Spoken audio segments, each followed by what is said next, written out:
Bueno, sí,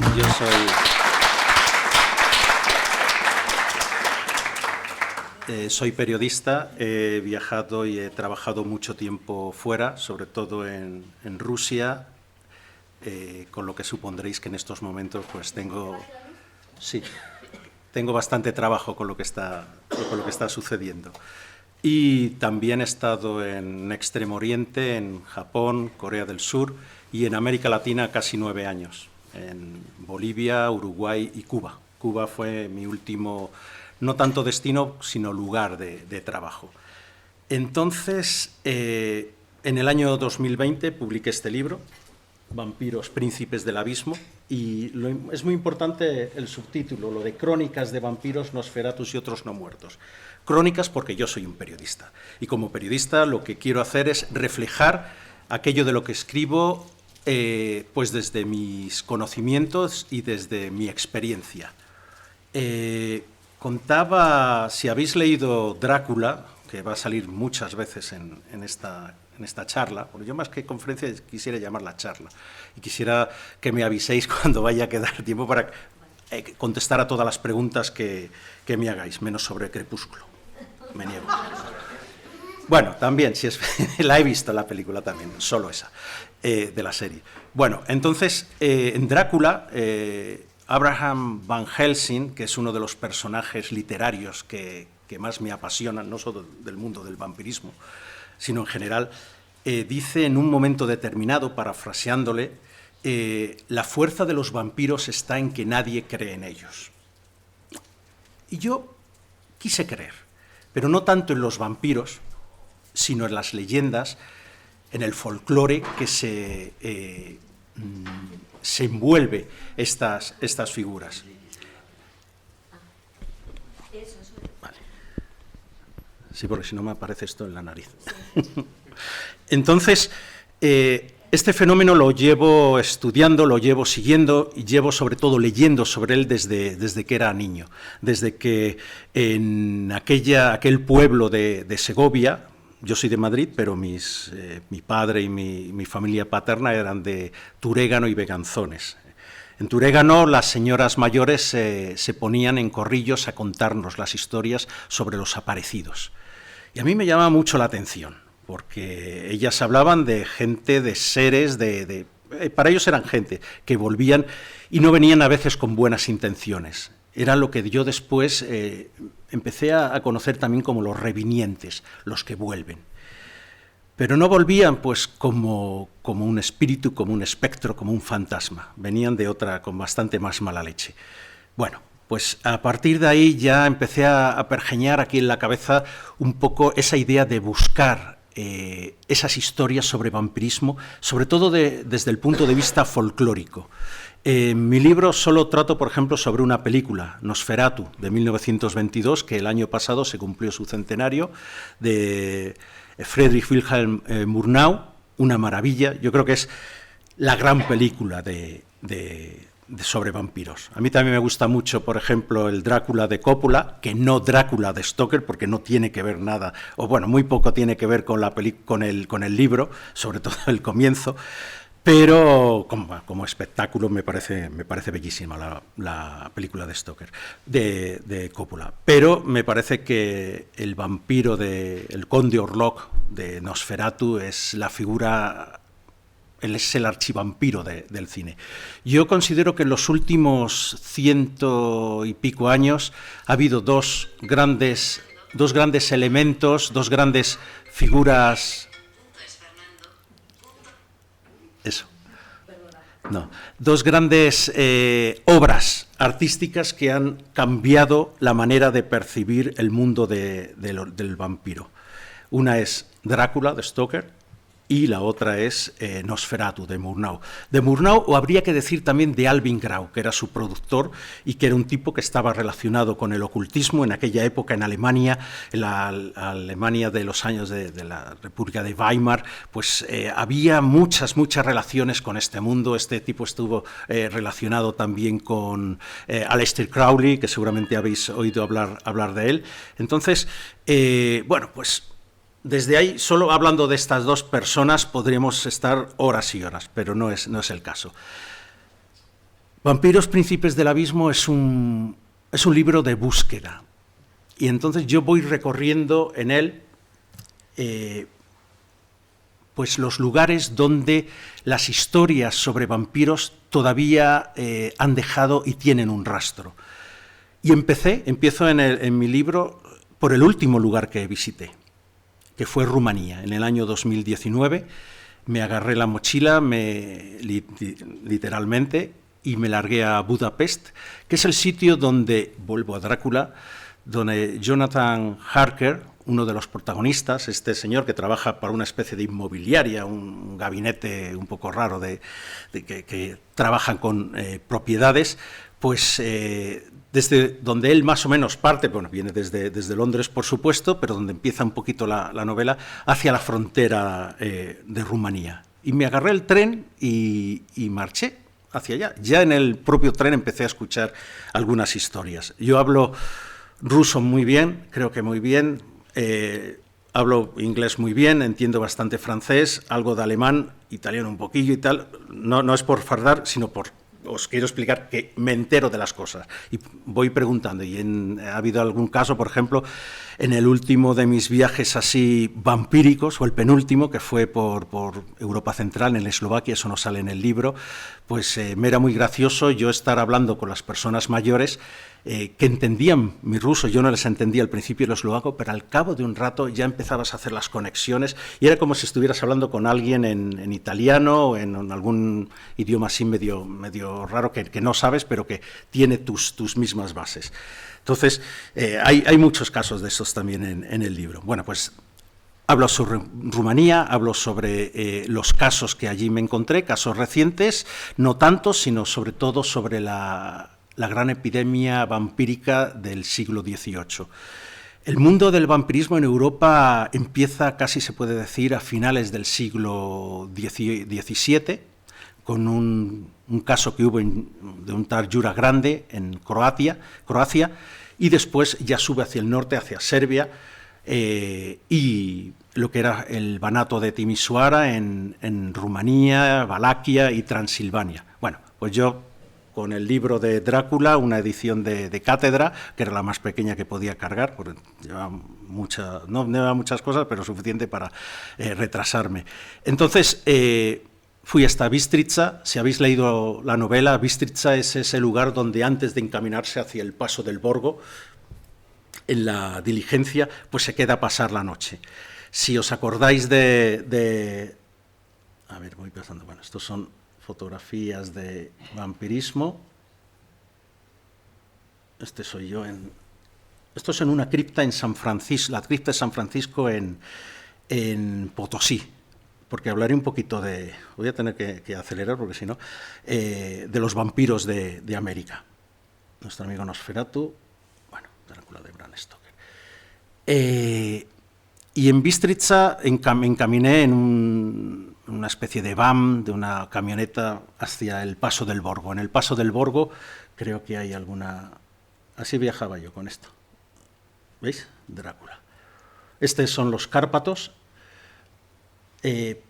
No se ven aquí los países bien reflejados, la parte de la derecha, esa especie de curva, está en Rumanía, y según se va alejando hacia esa forma como de mano que se extiende, eso es Eslovaquia. Eslovaquia es un lugar muy, muy importante en el tema del vampirismo. Antiguamente estos países estaban considerados parte de Hungría, y Hungría es realmente la tierra de los vampiros, de las historias de vampiros en Europa. Este es el Paso del Borgo. Ahí me equivoqué, yo quería ir a un hotel, el Hotel Drácula, que no sé si tengo alguna foto ahí, pero acabé en un monasterio de mujeres. Y entonces pues salió una señora monja pues bastante sorprendida, al principio un poco enfadada, que qué hacía yo por allí, pero vamos, mantuvimos una conversación, hablaba inglés y estaban construyendo esa zona. Estoy haciendo la fotografía desde ese... más parecía un castillo. Este es el lugar, el hotel. Estaba yo solo, no había nadie, esto era octubre. Se oían cosas, eso es verdad. Debería haber muchas ratas o gatos o lo que fuera. Y Y ahí empezó mi camino por Rumanía y buscando, en principio, la esencia que aparecía en Drácula. El Drácula de Stoker es la culminación de muchas investigaciones sobre el vampirismo. Sabéis que lo publicó en 1897, se había tirado casi 7 años escribiéndolo e investigando, y fue él quien empezó a recabar la información sobre Transilvania y otros lugares. En un principio él quería situarlo en Estiria. Estiria también es una zona de lo que es hoy día Austria, donde el fenómeno vampírico también tuvo su aquel. Si habéis leído a Joseph Sheridan Le Fanu, escribió Carmila. Carmila es una novelette, una novela muy, muy cortita, es maravillosa. Es una de las obras literarias por excelencia.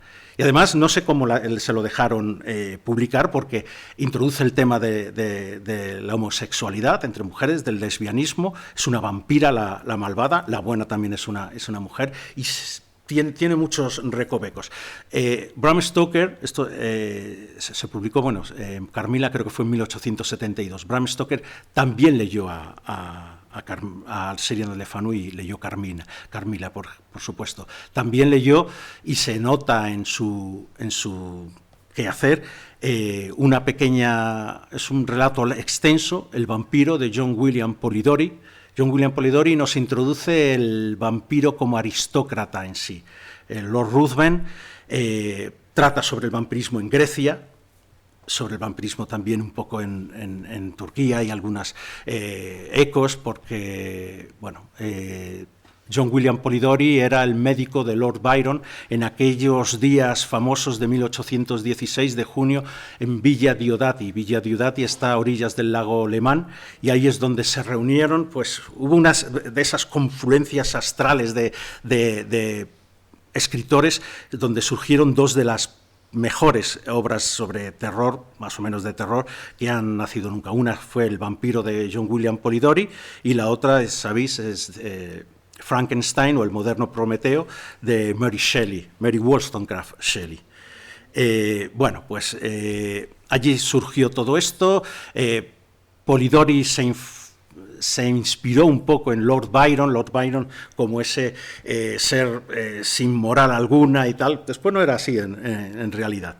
Y como Lord Byron, como prototipo de ese vampiro. Por Lord Byron, por supuesto, que yo sepa, no era vampiro, pero desde luego que él viajó por muchos lugares de donde pudo sacar muchas de esas enseñanzas que le llevaron después a contarlo en esas noches del verano, bueno, mejor dicho, del año que no tuvo verano.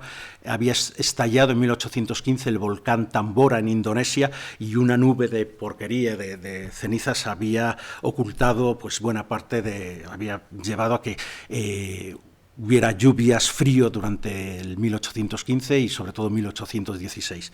Entonces estaban aburridos y Lord Byron propuso, bueno, ¿por qué no hacemos un concurso entre nosotros a ver quién escribe la mejor historia de terror? Tanto Lord Byron como Percy Shelley se rajaron y se quitaron de medio enseguida, pero Mary Shelley, que tenía 18 añitos, era jovencísima, pero que era hija de Mary Wollstonecraft, una de, pues yo creo, si no fue la principal gran feminista de su tiempo, bueno, de su tiempo y de los años posteriores. No fue nada. Entonces Mary estaba muy influenciada por su madre, que murió cuando ella dio a luz a Mary. Y su padre, William Godwin, que era también un filósofo, también librepensador y tal. Bueno, y ella era pareja de Percy Shelley, por eso se llama Mary Shelley, por supuesto. Ella había viajado por Alemania, en algunos sitios donde yo después viajé también, pero eso será en otra historia, siguiendo la trama que aparece en el Frankenstein, Ingolstadt, en Darmstadt, el castillo de Frankenstein y demás. Bueno, y ahí surgieron estas dos obras. 1819 fue cuando se publicó El vampiro de Polidori. Al principio se le atribuyeron a Byron y, claro, se mosqueó mucho el pobre Polidori, duró poco, porque se suicidó. Byron tampoco duró mucho, porque murió creo que fue en 1824 en Missolonghi, en Grecia, luchando por la independencia de Grecia, pero murió de unas fiebres, tampoco entró en combate ni nada y menos. Bueno, Aquí aparezco en... Esta es la estación, creo que de Sighisoara. Sighisoara es un lugar muy interesante en Rumanía, es donde nació Vlad Tepes, Vlad III, Vlad el Empalador. Vlad el Empalador que lo utiliza, pues en primer lugar, Bram Stoker para sacar el nombre de la novela. Él era hijo de Vlad Dracul, Vlad II, que Dracul... Algunos dicen que Dracul viene de Drac, que puede ser diablo en rumano. Yo no hablo rumano, pero yo creo que es más, se refiere a dragón, porque Vlad II era miembro de la Orden del Dragón. Esta orden fue creada en 1408 por Segismundo de Hungría y era una orden de caballeros para combatir el mal que eran los otomanos. Pero también hay en los estatutos, yo he leído los estatutos y hablan de otra cosa que había. Entonces aparece, no sé si lo tengo, bueno, esto es en el cementerio Sajón, en Sighisoara, y tuve alguna experiencia un poco rara. Este es Vlad Tepes, que al ser hijo de Dracul, en rumano es Vlad Dracula, o Drácula. Esta es la tumba en Snagov, que está no demasiado lejos de Bucarest, y ahí está enterrado. Donde está ese retrato es donde tendría la cabeza. En realidad, cuando hicieron unas excavaciones, no apareció ningún esqueleto de Vlad, el Empalador. A él lo habían matado. Unos dicen que los turcos, otros dicen que sus propios hombres. El caso es que su cabeza la llevaron a Estambul, la colgaron ahí en una pica durante cierto tiempo. Ahí estoy también, en esa. Esta es la Snagov. Pero lo cierto es que Vlad el Empalador, como podéis suponer, se llamaba así porque le gustaba pinchar a la gente. Llegó a tener incluso bosques de empalados de hasta 20.000, algunos hablan de 40.000 personas muertas. No solo eran turcos, él empalaba a quien se le ponía por delante. Y yo al principio pensé que, bueno, pues en Drácula menciona a Vlad el Empalador 2 veces. Una, el propio Drácula habla de él en tercera persona. Dice, aquel antepasado mío que cruzó el Danubio y derrotó a los turcos, a los otomanos y tal. Y después es Van Helsing quien habla que es descendiente, que él es el propio Drácula y que, bueno, pues esto también es esto es en Brasov, donde hizo, por cierto, uno de estos bosques de estacas y gentes pinchadas en ellas. Esto es bueno. Vamos un poquito por atrás. Aquí, ahora hablaré de esto. Vlad aparece también nombrado como digo, por Van Helsing, y nos explica él que fue un mago negro. Y ahí es donde yo empecé a preguntarme sobre la relación, que ya había leído alguna cosa, pero preguntarme con más seriedad, entre el vampirismo y la magia negra. Y hay mucha relación. Y el propio Stoker, que sabía más que yo sobre vampiros y había leído sobre estas historias que sucedían tanto en Irlanda como en Inglaterra, y después todo lo que le habían contado, además de la zona de los Balcanes y de Rumanía, él llega también a esa conclusión. Bram Stoker tenía un gran amigo que se llamaba Arminius Bunbury. Arminius Bunbury era un húngaro que trabajó para los británicos como espía en Asia Central. Él viajó por lo que hoy día es Turkmenistán, Uzbekistán, sabía persa, sabía turco, sabía un montón de cosas. Y él fue uno de los que le habló sobre Vlad Tepes. Entonces, si bien la tendencia actualmente es a pensar, y como yo llegué a pensar lo mismo, incluso en este libro también lo reflejo de esta forma, que Vlad Tepes no tenía que ver nada con el vampirismo, ahora ya no estoy tan seguro. Hubo una corriente, y después contaré un poquito, a lo largo de los siglos XV, XVI y XVII, no más allá, donde las principales cortes europeas se empezó a jugar con demasiada alegría con el tema de la magia negra, de la nigromancia. Aquí tenemos a nuestro rey, Felipe II, y todo lo que en el Escorial, si visitáis, podéis ver. Si os metéis en la biblioteca del Escorial, hay símbolos por todas partes, símbolos que llevan a otros lugares. Tienes a lo mejor que saber cómo se enlaza una cosa con otra. Bueno, se decía que Felipe II tenía una biblioteca a su vez de libros sobre estas cosas tremenda, que desapareció después de su muerte. Bueno, pues esto era igual por muchas otras cosas. Ahí está, si habéis estado en Praga y habéis oído hablar de Rodolfo, también en Inglaterra, con la reina Elizabeth I, y por ejemplo John Dee, el gran mago, astrólogo, el que decía que se comunicaba con otros entes, con los ángeles y demás. Hubo, por ejemplo, en la zona de Eslovaquia, y os vais a saber perfectamente quién era, una persona, una mujer, que fue la que llevó hasta el paroxismo esta relación con la necromancia, y que tiene que ver también con el vampirismo, porque ella llegó a practicar, a hacer prácticas vampíricas, y me refiero a Erzsébet Báthory. Erzsébet Báthory, que fue una noble húngara, pues en mi último viaje por esa zona estuve en el castillo de Chastice, al final podréis ver. Y eso me llevó también a reconsiderar muchas cosas, que supongo que en algún momento haré una segunda parte de esto, porque no hago nada más que sacar notas al respecto. Tratado sobre los vampiros. Es del abad Auguste Calmet. Este era un benedictino que en el año 1746, después sacó una segunda edición en 1751 muy buena, escribió su tratado sobre los vampiros. Este es un tipo que quería tirar por los suelos todas las leyendas todas las referencias que se estaban produciendo en esa primera mitad del siglo XVIII sobre vampirismo. Después de un tratado que hubo en 1718 entre los turcos y los austríacos, se firmó la paz. Los austríacos consiguieron parte del norte de Serbia y parte de lo que es hoy día Rumanía, y ahí dejaron que un grupo especial de personas, una especie de cosacos, como los cosacos ucranianos o rusos, los haiduques en castellano, o los haiduks, se asentaran. Eran campesinos guerreros. Y entre esos campesinos guerreros empezaron a darse muchos casos de lo que ellos llamaban que eran vampiros.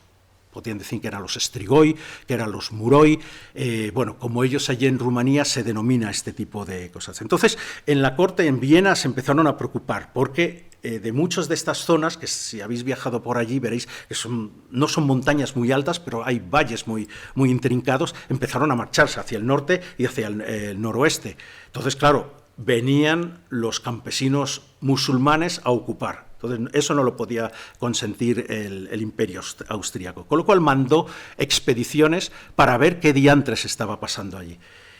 Expediciones, por ejemplo, como el tal Flückiger o Gasset, era otro médico militar, que vieron que efectivamente la gente creía que antiguos parientes volvían de la tumba y cometían actos vampíricos. ¿Qué era el acto vampírico? Pues muchas veces no era ni siquiera chupar la sangre, sino absorber toda la energía. Aquí aparece uno de los personajes más interesantes que yo he visto en estas investigaciones mías, y es el conde de Cabreras. El conde de Cabreras se creía que podía ser italiano, pero Javier Arries, que yo creo que es el mejor upirología es la ciencia que estudia el vampirismo.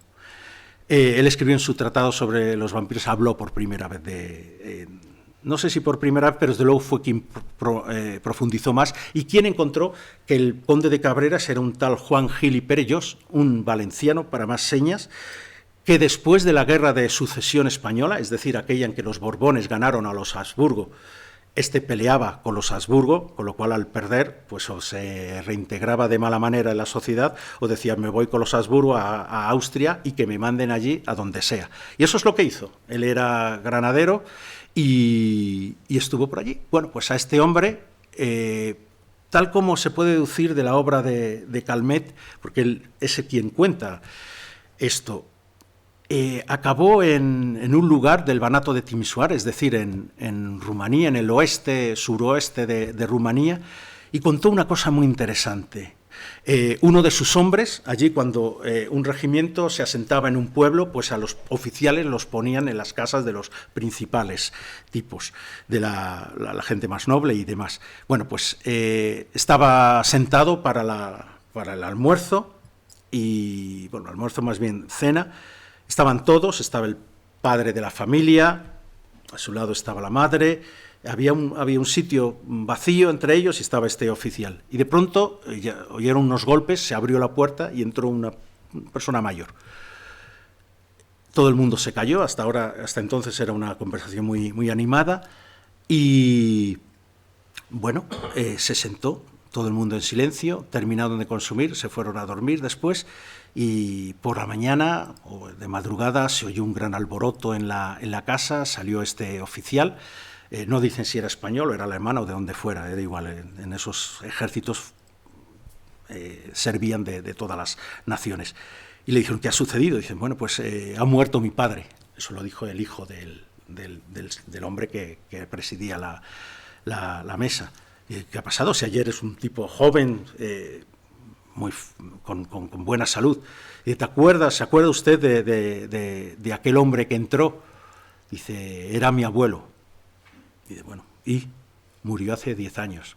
Entonces, claro, empezó a formarse un revuelo. Finalmente el conde de Cabreras tuvo que ir con sus hombres al cementerio, desenterraron, exhumaron a esta persona. Las descripciones que nos hacen son un poco extrañas, porque realmente cuando lees, o sea, se supone que Calmet lo que quiere hacer es que nadie crea los vampiros, pero después de leer dice, pero bueno, esto es un poco rarito todo. Aparecía intacto, al clavarle salió sangre, bueno, y una serie de cosas que se van repitiendo a lo largo.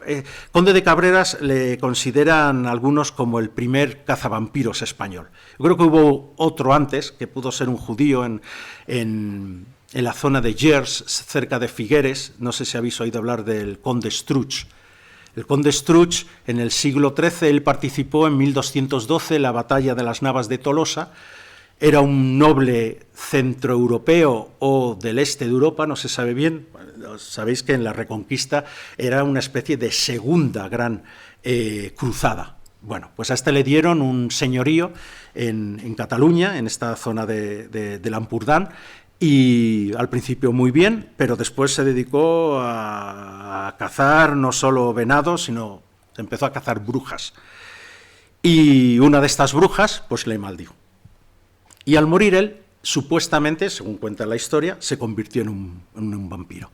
Y empezó a atacar, bueno, era un vampiro bastante peculiar, porque lo que hacía era violar mujeres y matar a lo bestia. Entonces, y además se decía que los niños o los bebés que engendraba, pues salían monstruos y tal. Bueno, y al final hay dos versiones, una que fue una monja y otra que fue un cabalista judío el que hizo un encantamiento, una invocación o lo que fuera, y ya pudo descansar este malhadado personaje. A ver, vamos a ir más deprisa porque si no... Esto es en la exposición que hubo sobre precisamente el vampiro de William Polidori aquí en Madrid, en el Museo del Romanticismo. Bueno, Van Helsing, ese es el otro gran... Para mí es el gran cazador de vampiros. ¿En quién se pudo inspirar Bram Stoker para esta figura de Van Helsing? Pues hay muchas teorías, pero hay uno pudo ser incluso el propio... Calmet, aunque Calmet fue una persona bastante tranquila.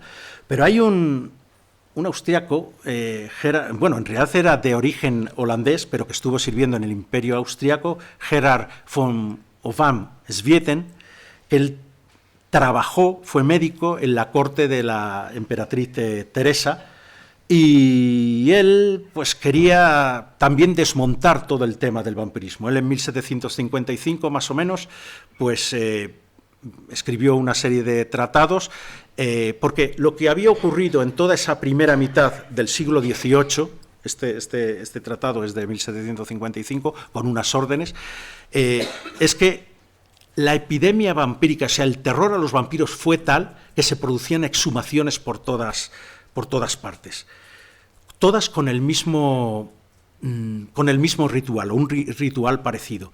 Por ejemplo, había unos clanes de gitanos que iban moviéndose por todo lo que es Rumanía, todo lo que es parte de Eslovaquia, también en Austria, y eran los llamados mutiladores de cadáveres. ¿Por qué los llaman así? Cuando se daba un caso de vampirismo en una de estas poblaciones, donde decían, además, según lo cuenta, no sé si fue Calmet o algún otro, lo he leído, que si tú te acercabas y ladraban los perros, te ladraban es que estaba bien la cosa, si no ladraban es que había problemas allí. ¿Qué sucedía? Pues estos cazadores de vampiros lo que hacían era no ir persiguiendo casa por casa a ver si había uno escondido en el sótano, no, iban a las tumbas donde utilizaban diferentes medios. Por ejemplo, un caballo con un niño, se suponía que el niño o la niña tenían que ser vírgenes, entonces el caballo piefaba, o sea, se ponía nervioso cuando se ponía sobre la tumba donde debería haber un vampiro. Desenterraban, veían si el aspecto daba para sospechar de él, y hacían una cosa muy interesante. Normalmente nosotros cuando leemos sobre vampirismo vemos que es la estaca la que se carga el vampiro. No es así. Pero no es así ni desde el norte de Europa, ni en Rusia, ni en otros lugares. La estaca lo que sirve es para sujetar el vampiro a la tierra. Después, y eso lo describe muy bien Stoker, y también si habéis visto la película de Coppola lo veis, que le hacen a Lucy. A Lucy la clavan la estaca, pero después le cortan la cabeza y después la queman, porque hay que destruir el cuerpo del vampiro. Y normalmente lo que hacían estos gitanos era tirar esas cenizas a un río porque el agua que fluye es el enemigo no solo de vampiros, sino también de brujerías y tal. Entonces, pues esto es lo que se iba dando en aquellos tiempos y lo que Calmet refleja en su libro y lo que leyó Stoker, después de haber estudiado, por ejemplo, los textos de Emily Gerard, que fue una viajera interesantísima, La tierra más allá de los bosques, hablando de Transilvania, fue a mediados finales del siglo XIX, y de ella, por ejemplo, este es uno de los símbolos de los dacios. Este cuaderno es mío, yo tengo muchos cuadernitos de estos, por eso me acuerdo. Este es el Solomon Kane, que también es otro cazavampiros. La relación entre vampirismo y la licantropía, muy importante. Si habéis leído Drácula o si veis la película esta, veis que el conde tiene pelos en las manos. Y es porque es una referencia directa hacia la relación entre los lobos, o los hombres lobo y los vampiros. Se decía que los brujos podían transformarse en hombres lobo a lo largo de ciertos brujos, y después devenían en vampiros al morir. Esta es la carretera de Transfagarasan. Transfagarasan es una carretera que desde la llanura sube hacia los montes Cárpatos. Yo aquí viajé porque estaba buscando un lugar que aparece en Drácula. Yo os lo digo, o sea, Drácula es una novela obsesionante. A mí, desde luego, me obsesionó, porque yo no la leí tanto como un elemento literario. La primera vez sí, hace muchísimo tiempo, pero la segunda vez lo leí como un tratado sobre vampirismo. Es una Biblia sobre vampirismo, así directamente, os lo puedo decir. Y ahí se habla de un lugar, aquí estoy yo con una pinta un poco de gañán, pero en el lago Vilia, escrito Balea, con B, pero es pronunciado Vilia. Bueno, él habla de la Xolomanz, Xolomance se escribe. La Xolomanz era el sitio donde Drácula, el personaje de la novela, se supone que estudió. Y esto es súper interesantísimo, porque consiste en una escuela dedicada, regentada por el diablo, que tenía 10 alumnos, y uno de los cuales, al cabo del tiempo de estudio, se quedaba con el diablo, y a él le enseñaba determinadas técnicas. Por ejemplo, el cabalgar sobre las serpientes, serpientes o dragones. Otra era controlar los elementos. Podía hablar el lenguaje de los pájaros y de otras bestias. Bueno, ¿algunos sois de Salamanca?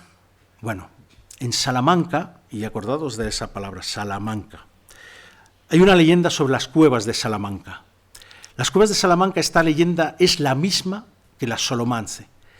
Lo que pasa es que en lugar de ser 10 alumnos, son 7 alumnos. 7 alumnos.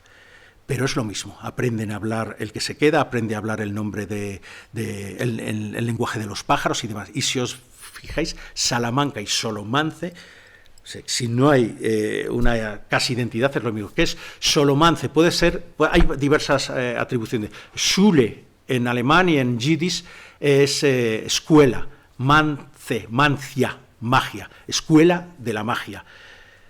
Salamanca, no sé cuál es la etimología, pero yo he puesto porque se busque por ahí. Después este término pasó a América y algunas de las leyendas de vampiros que hay en América están relacionadas con las cuevas de Salamanca, que son lugares donde se esconden tesoros y demás. Este es el escudo de la Orden del Dragón. Esto ya estamos, a ver, sí, esto es en... Bueno, en mi libro hablo también sobre Rusia, que un poco el tipo del vampirismo que encontramos allí es muy parecido al que se encuentra en Grecia. También viajé por Grecia, también hago, por ejemplo, de los katakana, de los bricolacas, que son otros tipos de vampiros. En el caso de Rusia hablo de los burdalak, hablo de los Bui. Si habéis leído a Gogol, pues él tiene un relato precioso, que es el Bui, que es sobre un vampiro y es bastante espeluznante. Antes de empezar porque creo que tengo cambiadas las diapositivas, pero bueno, yo en el año 93 estaba viviendo en Moscú. En Moscú yo viví en 2 periodos, del 92 hasta 94 y desde 2000 a 2004. Yo llegué justo cuando Putin ganó las elecciones, en marzo de 2000. Pues le tengo especial cariño. Entonces, bueno, en Rusia cuando yo estaba allí viviendo en mi primera etapa en el 93, hice la ruta de la seda. Yo era muy jovencito y agarré la mochila y me fui con un compañero japonés, él vivía en San Petersburgo, yo en Moscú, y nos fuimos. Y allí en la ruta de la seda nos tiramos un mes y pico, íbamos en todo tipo de transportes. Hasta en camello en un rato, pero vamos, y hasta un señor que iba con bicicleta y nosotros detrás, y nosotros estábamos más fuertes que él, y al final acabamos subiéndole encima porque parecía que estaba tísico el hombre y no llegaba. Y allí escuché sobre el Qianxi. El Qianxi es el llamado vampiro chino. A lo mejor habéis visto alguna película con unos pelos blancos muy grandes, el aspecto es espeluznante y andan como a saltos porque no pueden doblar las rodillas. Tiene una explicación. Ahora que estamos además en el Año Nuevo chino, los chinos son personas muy hogareñas, pero los encuentras después por todo el mundo. Pero cuando ellos mueren, lo ideal es que, por supuesto, que se produzcan unos rituales funerarios adecuados y que después se lleve su cadáver a la aldea, al lugar del nacimiento. Y esto es muy interesante porque, claro, si tú te mueres en Yunnan y tienes que ir, por ejemplo, hasta Nankín, pues ¿cómo lo haces en aquellos tiempos? Bueno, pues había una figura que eran los transportadores de cadáveres. Y había veces que no los podían llevar en carretas. Entonces era una pértiga muy grande y varios porteadores, y los cadáveres, si esta es la pértiga, los sujetaban así. Entonces, varios los iban llevando, solían viajar de más por la noche. Pero claro, si tú de pronto tienes unas necesidades por la noche, sales al patio y ves a la luz de la luna o de los faroles, esta gente lo que estás viendo son que se van bamboleando, son los saltarines. Bueno, esa es una de las explicaciones que pueden dar. Las otras explicaciones son más horrendas y no las voy a contar. En el año 2004, después de Rusia, de mi segunda etapa en Rusia, me fui a vivir a Japón. Allí estuve cerca de 2 años y medio. Esa es otra de las partes que trato aquí. En Japón viajé muchísimo y escuché muchas leyendas que se podían equiparar al vampirismo. Por ejemplo, los kitsune, los vampiros mujeres de zorros de 9 colas, o por ejemplo los llamados jikininki, los devoradores de cadáveres. Hay muchas historias que nos hablan de esta especie de vampiros que son, normalmente eran monjes taoístas, sintoístas o budistas, taoísmo es en China, que habían muerto con algún pecado, no se le habían hecho los rituales funerarios y habían acabado pues convirtiéndose en esta especie de cosa. En el año 2005 2006, estuve en Aokigahara. A lo mejor habéis escuchado. Es el bosque que se extiende en la ladera, en la falda del monte Fuji. Aokigahara es el bosque de los suicidas. Y ahí, pues el guía que íbamos un grupo de periodistas que queríamos subir al monte Fuji y estábamos en medio de la espesura, pero no así por las buenas, porque es un bosque muy peligroso, porque se despista uno con una facilidad y simplemente no sale. Es extensísimo. Y hay una especie de líneas de plástico donde los vas tú siguiendo. Así, cuando desaparece gente, la gente se ahorca, se suicida allí, pues los guardabosques, la policía puede ir siguiendo tramos, las líneas de los muertos, que los llaman también. Pues el señor Kojiki me hablaba de... Yo le pregunté, pero vamos a ver, los muertos que están... ¿por qué no los encuentran? Y entonces él se reía. Y tendrán que estar en algún lado. Y decía, no, Jikininki. Claro, yo ya sabía quiénes eran los Jikininki. Jikininki tabetai. Se los comían. Entonces, eran los Jikininki los que hacían desaparecer a estos muertos. Bueno, es una de las leyendas. Esto es en Potosí, este es un yatiri. En Bolivia estuve entre el año 2012 y 2016, viviendo y trabajando allí. Tuve la oportunidad de trabajar para la Cooperación Española, también escribiendo y tal. Entonces me desplacé por casi todo el altiplano. Y esta es en la cripta, esa que había al principio también, la cripta de San Francisco, donde hay algunos cuentos también al respecto.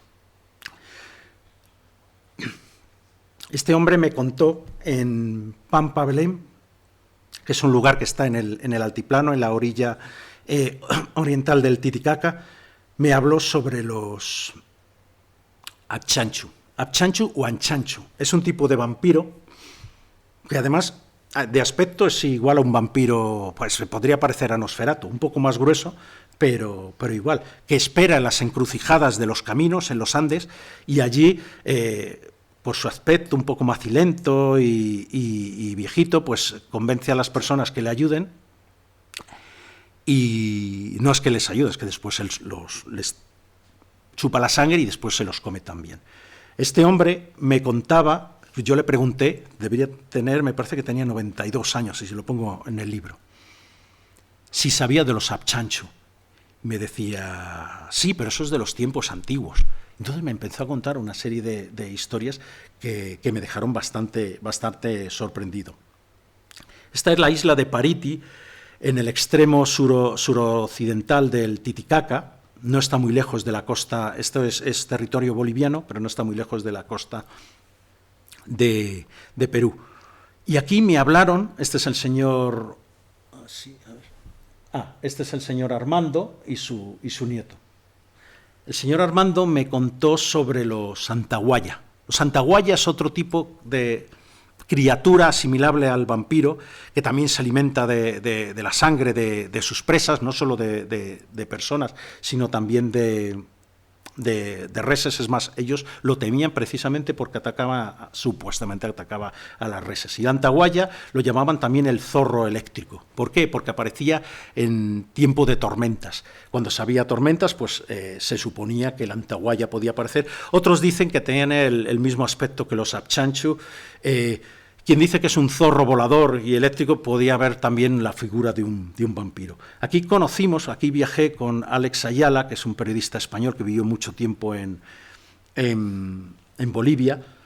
Él estaba investigando para su libro Rigor Mortis sobre las cosas de la muerte en Bolivia, y yo buscaba el rastro de los Antahuaya, como veis, unos temas súper jubilosos y alegres, y nos contó un biólogo que habían venido aquí, porque esa zona del lago está muy, muy contaminada, y nos dijo que a él le había atacado un Antahuaya. Digo, hombre, ¿y cuándo es?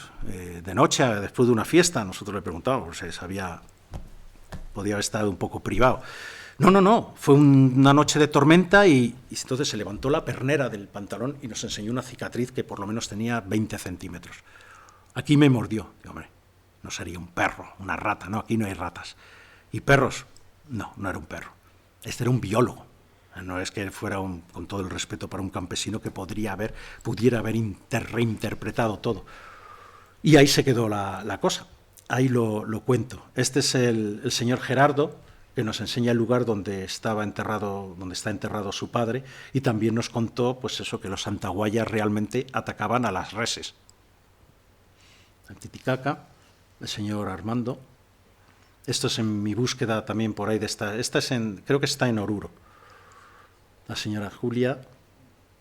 Viajando, cruzando por el paso Takeshi, la foto que aparecía antes en una montaña, ese es el paso Takeshi, es una de las rutas de los incas que crucé. En el poblado Takeshi, a unos 3.700 y pico metros de altura, primero hay que subir casi 4.600 y después empezar a bajar. Pues ahí nos contó, otra señora, también se llamaba Julia, nos contó sobre los demonios de las laderas, que venían y atacaban y devoraban a la gente. No era un tema vampírico, pero sí, esto es una chulpa donde se hacen, si veis, ese es un cigarro, eso así redondito naranja es una naranja, y son enterramientos aymaras. Este es uno de los templos de Potosí, y una de las librerías donde había varios ejemplares de estos libros. Tenían a Calmet, desde luego. Bueno, esto es otro yatiri, este es cerca de Sucre.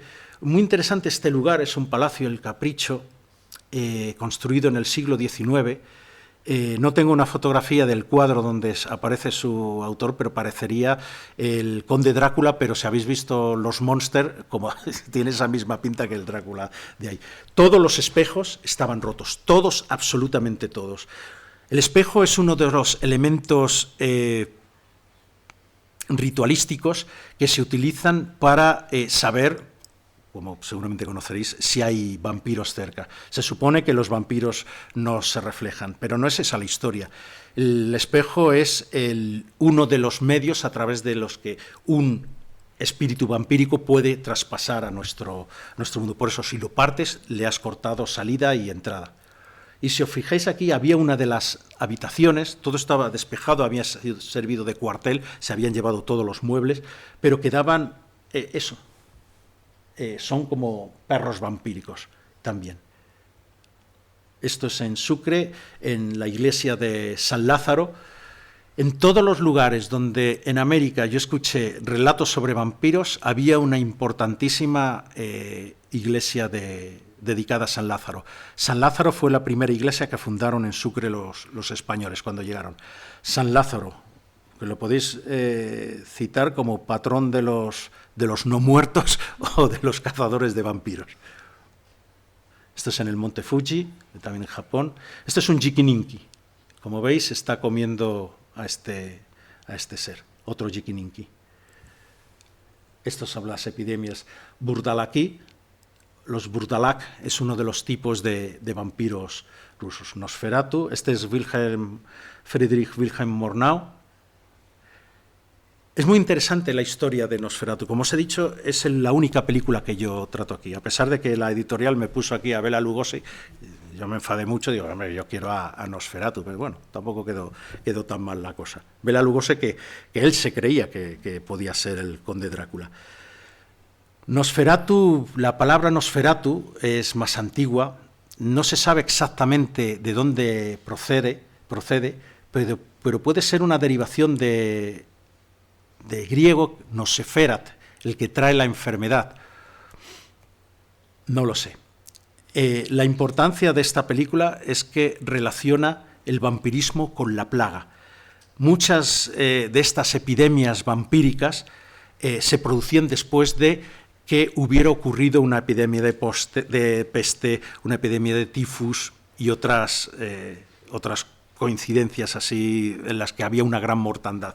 Porque una de las maneras en que los vampiros podían atacar no era absorbiendo la sangre, sino absorbiendo la energía vital. Entonces, las descripciones que hacían precisamente de la gente que se suponía que estaba infectada y que iba a morir, y morían, era que sentían a alguien, algo que se le ponía en el pecho y absorbía toda su energía.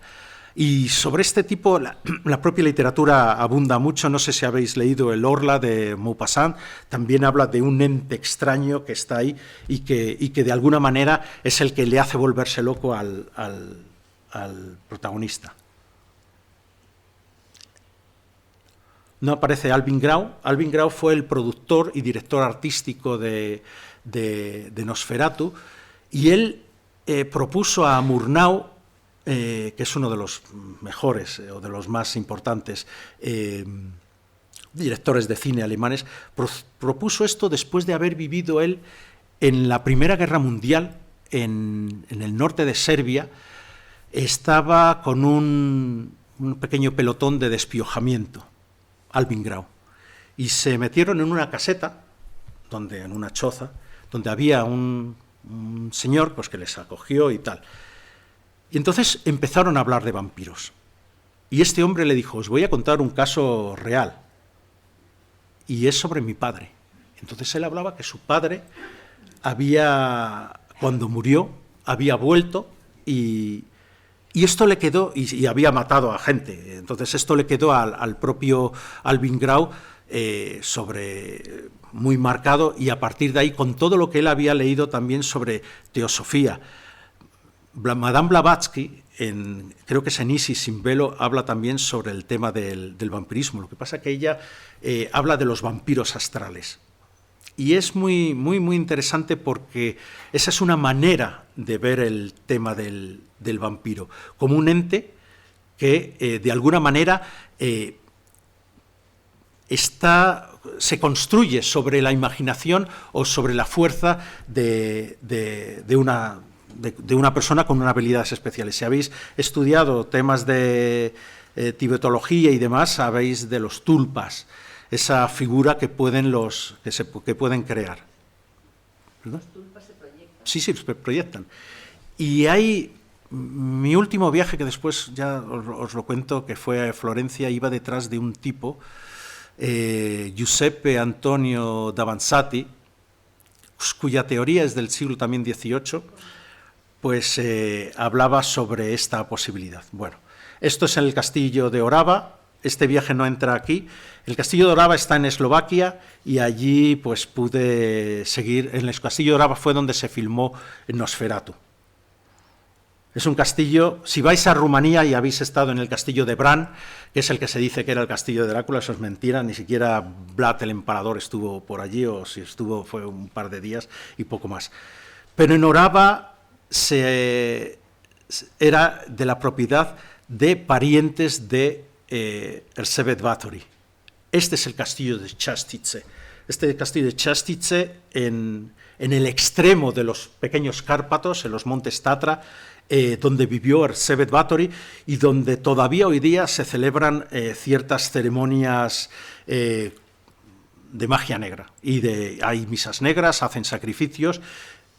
Yo viajé con Lorena García, que es historiadora. Ella se pudo meter ahí, yo era demasiado grande para colarme por ese sitio, y decía que olía sangre. Y efectivamente, después nos contaron que se hacían sacrificios ahí. Este es ese castillo. Este es Florencia, donde en mi último viaje, en junio pasado, pues busqué alguna información sobre Davanzati. Porque Davanzati decía que no podía ser el vampiro un elemento diabólico, porque el diablo no tiene esa capacidad, se supone, para resucitar a los muertos. Entonces tampoco podía ser algo creado por Dios. Dios no podía crear. Entonces dice, esto tiene que ser algo humano, creado por la propia imaginación. Y es muy interesante, porque nos lleva a pensar que él hizo otra teoría, pues a lo mejor son almas del purgatorio que no saben dónde se encuentran y tal, pero claro, son almas que hacen algunas pendejadas. Entonces dice, podría ser esa creación por la imaginación. Bueno, pues ahí se queda. Este es Davanzati, Disertaciones sopra i vampiri, y en esto yo ando en estos momentos. Creo que tengo que volver a Florencia y al lugar de Nápoles, donde también estudió. Esto está en Florencia, de unas representaciones muy, muy curiosas. Y bueno, ya está.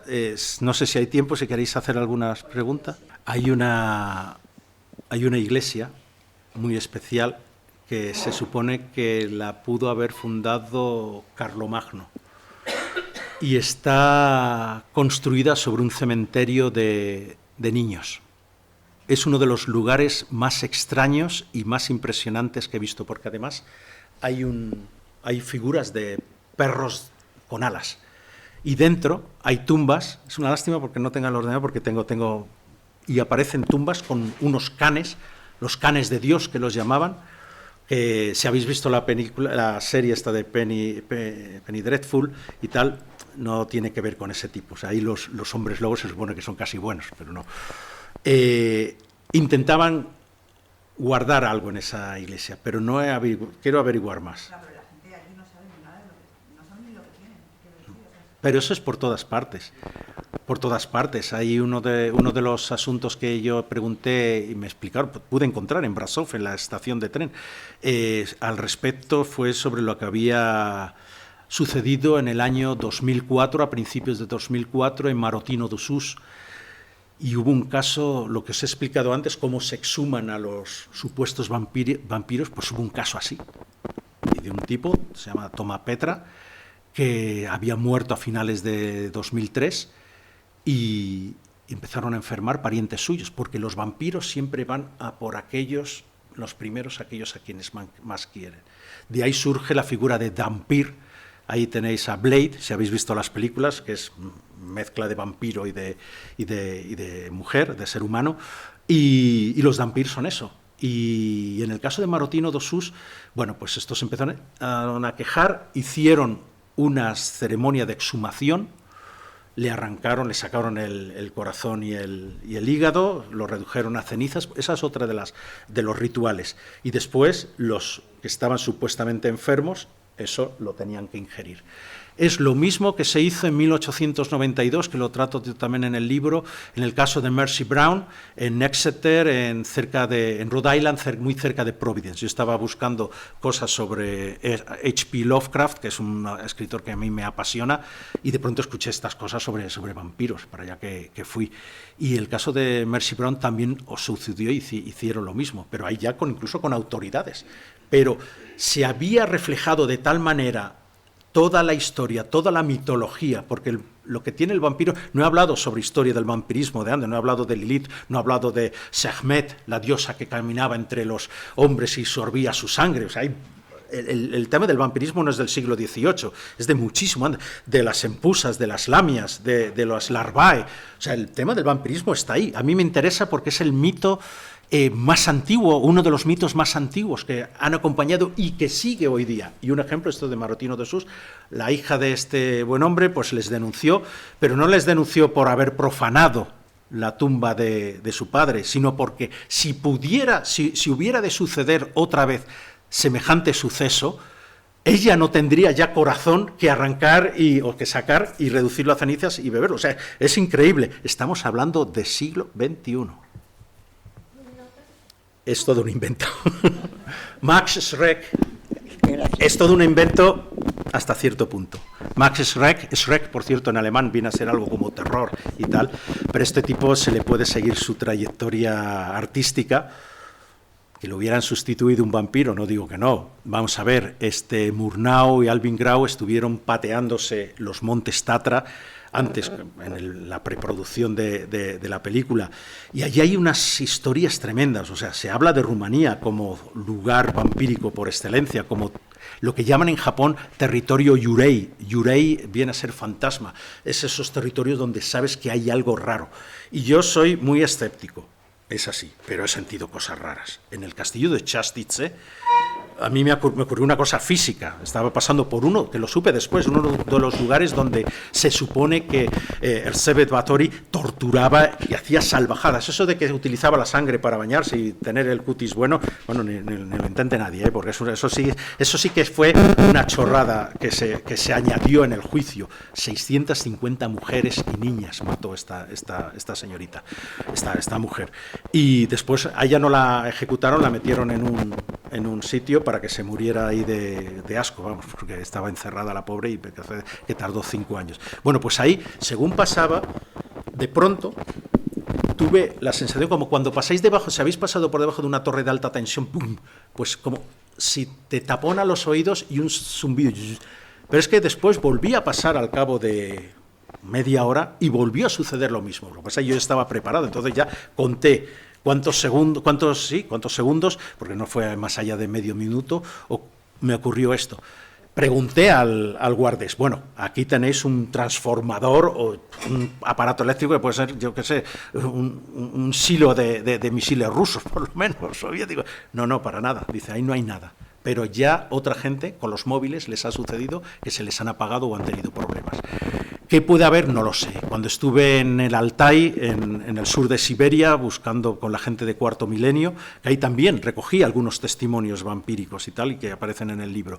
En un sitio que se llama Karakol, bueno, pues en Karakol, que es un lugar de enterramientos escitas y posttúrquicos y demás, las brújulas, además eso está reflejado no hicimos ningún truco de meter por debajo un hierro, daba la vuelta. Pero es que lo más interesante que a Pablo Villarrubia, supongo que habéis oído hablar de él o le conocéis, va a estar también, su móvil, que lo tenía apagado, se encendió. Yo no sé cómo diantres se puede hacer que un móvil se encienda y se vuelva a apagar, pero era así. Ahí es más sencillo porque efectivamente el arqueólogo con el que viajamos dijo, no, aquí hay unas vetas de hierro tremendas. Pues vamos, no lo sé, teníamos que haber a lo mejor tirado unas, bueno, monedas no, porque no son de hierro, pero cualquier otra cosa para ver por dónde iba. Nosotros no sentimos nada extraño, tampoco a lo mejor éramos suficientemente sensitivos. Yo creo que el vampirismo psíquico se refiere a otra cosa, a alguien que puede absorber simplemente por ejercer una presión, pero sí que es cierto que en todas las historias de vampiros, se establece lo primero una relación entre la víctima y el propio vampiro, eso sí, y que el vampiro tiene la capacidad para entrar en los sueños de las personas a las que quiere también atacar. Si habéis visto el misterio de Salem Slot, pues veis al vampiro, nunca se sabe si es realmente el chiquito este, es el hermano, o realmente se está metiendo dentro.